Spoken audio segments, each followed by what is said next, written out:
नमस्कार, बहुत स्वागत आपका। मैं हूं आपके साथ मनोराज सक्सेना। उत्तराखंड में तबाही का मंजर है। कहीं बादल फट रहे हैं तो कहीं सड़कों पर गिर रहे हैं पहाड़, यानी लैंडस्लाइड। और ऐसे में चारधाम यात्रा भी जगह जगह बाधित हो रही है। चारधाम यात्री जो है फंसे हुए हैं। लेकिन आखिरकार इस तबाही के पीछे क्या वजह है, आज इस वीडियो में आपको हम बताने वाले हैं, चूंकि इस वजह का भी खुलासा हो गया है। उत्तराखंड में लगातार बारिश से जगह जगह बाढ़ आ रही है, लैंडस्लाइड की खबरें आ रही हैं। और इस बीच उत्तरकाशी जिले में यमुनोत्री राष्ट्रीय राजमार्ग पर बड़कोट क्षेत्र में पालीगाड़ और ओजरी डाबरकोट के बीच सिलाई बैंड के पास बादल फट गया है। इस हादसे में 8 से 9 मजदूर लापता हो गए हैं। उत्तरकाशी यमुनोत्री राष्ट्रीय राजमार्ग के सिलाई बैंड और ओजरी क्षेत्र बादल फटने से यहां पर बड़ा हादसा हो गया। सिलाई बैंड के पास 9 लोग लापता हुए, 19 लोग को हालांकि सुरक्षित बाहर निकाल लिया गया। दरअसल अब ये जो तबाही आप लगातार देख रहे हैं पिछले 1 महीने से, इसके पीछे की वजह क्या है? तमाम जो पर्यावरणविद हैं, जो वहाँ के एक्सपर्ट हैं, वैज्ञानिक हैं, उन्होंने इसके पीछे की वजह बताई है। उत्तराखंड आपदा की दृष्टि से बेहद संवेदनशील माना जाता है।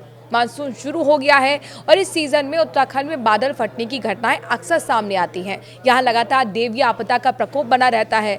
विशेषकर बीते कुछ वर्षों के दौरान बादल फटने की घटनाएं बढ़ी हैं। हर साल बारिश का सीजन आते ही कई तरह की आपदाएं भी आती हैं।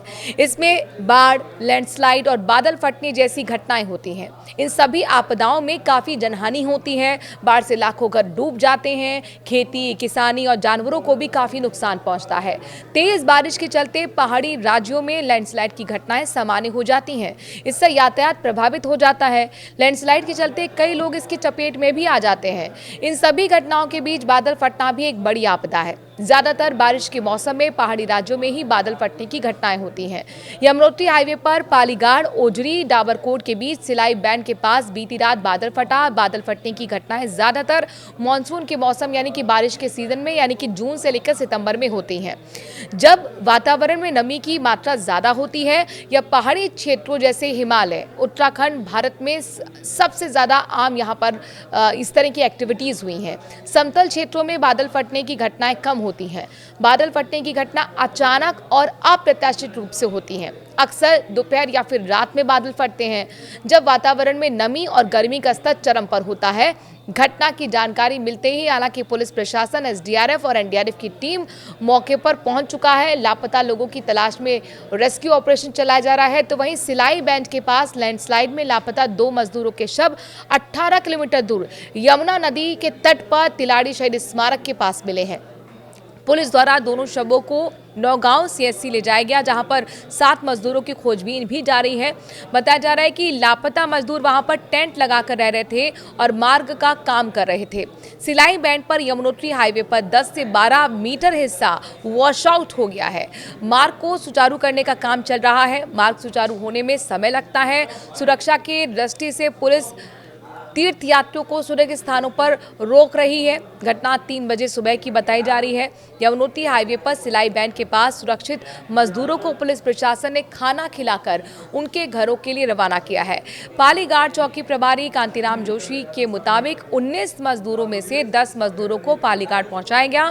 इसके अलावा 9 मजदूर लापता थे, जिनमें से 2 मजदूरों के शव मिल गए हैं और दोनों की शिनाख्त भी हो गई है। कर्णप्रयाग क्षेत्र में हो रही बारिश से बद्रीनाथ राष्ट्रीय राजमार्ग उमटा के पास बंद हो गया है। तो वहीं पीपल कोटी के पास लगातार बारिश के बाद मलबा गिरने का सिलसिला अभी भी जारी है। उमटा के पास सड़क पर मलबा आने से दोनों तरफ गाड़ियों की लंबी लाइन लगी हुई है। एक बड़ा पत्थर टूटकर नेशनल हाईवे पर आ गिरा है। हाईवे को सुचारू रूप से शुरू करने का काम चल रहा है। चमोली ऋषिकेश बद्रीनाथ हाईवे भी बंद हो गया है।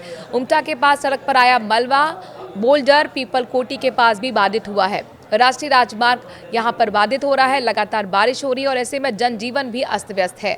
कई जगह ऐसी हैं जहां पर चारधाम और हेमकुंड साहिब जाने वाले यात्री फंसे हुए हैं। तो वहीं नैनीताल में रात से बारिश हो रही है। मौसम विभाग ने तेज बारिश का अलर्ट जारी किया है। अलर्ट पर प्रशासन भी है। कई इलाकों पर आपदा का खतरा है। वर्षा काल अब धीरे धीरे रवानी पकड़ने लगा है। ऐसे में बाढ़ और जलभराव की चिंता भी सताने लगी है।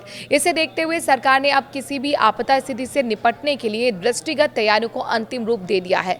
राज्य के सभी जिलों में 304 ऐसे संवेदनशील स्थान को चिन्हित किया गया है, उन स्पॉट को चिन्हित किया गया है जहां पर बाढ़ और जलभराव का खतरा सबसे ज्यादा हो सकता है। इन स्थानों पर विशेष निगरानी भी रखी जाएगी। इसके साथ ही राज्य में 113 बाढ़ सुरक्षा चौकियां प्रशासन के सहयोग से स्थापित कर दी गई हैं ताकि नदियों में बाढ़ की स्थिति में तत्काल अलर्ट जारी किया जा सके। राज्य में हर बार ही वर्षा काल में यानी कि बारिश के वक्त नदियों का वेग भयभीत करता है, डराता है। अब जबकि लगातार झमाझम बारिश हो रही है तो नदियों का जलस्तर भी बढ़ने लगा है। इससे चिंता और चुनौतियां दोनों ही बढ़ गई हैं। उत्तराखंड राज्य बाढ़, बादल फटने, लैंडस्लाइड और भूकंप की दृष्टि से बेहद संवेदनशील रहा है। इनसे बचने के लिए बेहतर है कि पूर्वानुमान, बुनियादी ढांचों और जन जागरूकता पर जोर दिया जाए।